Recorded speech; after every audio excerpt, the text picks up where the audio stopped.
In 2013, a woman in rural Westbridge, Texas, was sentenced to life for murder, even though there was no weapon, no witnesses, and not a single trace of a body. But the strangest part? No one could even prove a crime happened. Yet the jury still convicted her.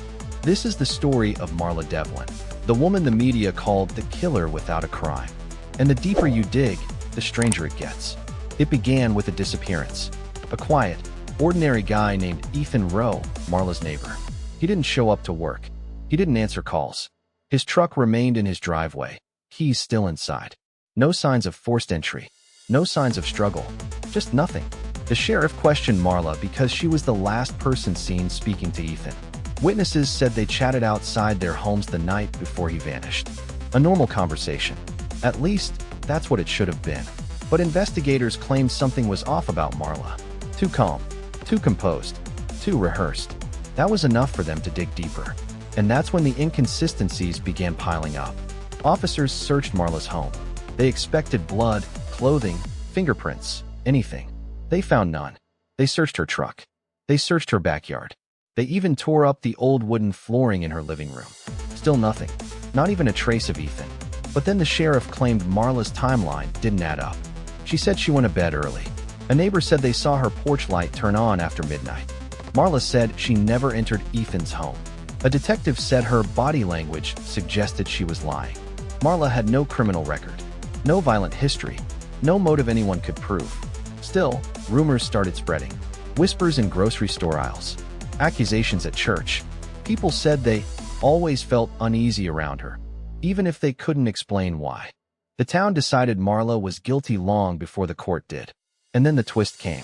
During a second search of Ethan's house, officers found a single red scarf stuffed behind his dresser. Not unusual. Ethan's sister owned several. But this one had Marla's initials embroidered into the corner. It was the first physical object connecting her to the missing man. Except there was a problem. A huge problem. Marla's lawyer proved the scarf was part of a set her mother made years ago. 6 scarves, all identical. And the initials? Every scarf had them. In other words, the scarf meant nothing. It could have been borrowed, lost, taken, or planted. But the sheriff disagreed. He said the scarf was the missing puzzle piece. And the jury believed him. The prosecutors built a story, not with evidence, but with speculation.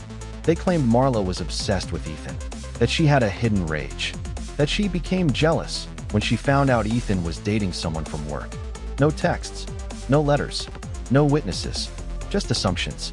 They argued she killed Ethan during an argument, that she disposed of his body somewhere in the 50,000 acres of open ranch land, that she cleaned up perfectly, leaving no microscopic trace behind.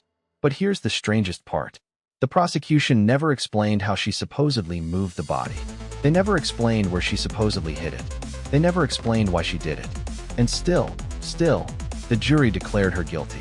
The courtroom gasped. Marla collapsed. And Ethan's family sat in stunned silence, because even they weren't convinced Marla had anything to do with his disappearance. But the state didn't care. A conviction was a conviction. Case closed. Almost. 3 months after Marla entered prison, something unbelievable happened. A hunter in the next county over reported seeing a man who looked exactly like Ethan Rowe standing near an abandoned gas station at dawn. When deputies checked the security footage, the man's build, walk, posture, all matched Ethan's. But the face was never captured clearly enough to be sure. Still, rumors exploded.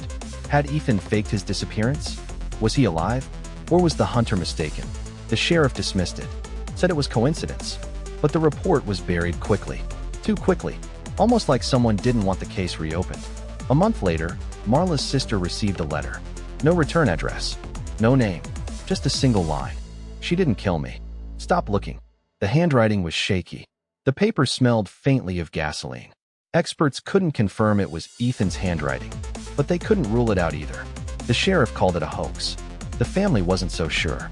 And suddenly, the prison bars around Marla didn't look like the end of the story.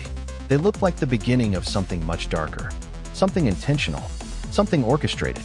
6 months after Marla's conviction, a hiker in a remote canyon found a torn piece of fabric snagged on a branch. Red, weather-worn, edges frayed, and on the corner, the same embroidered initials, MD. The canyon was nowhere near where Marla lived. Nowhere near where she was accused of disposing of a body.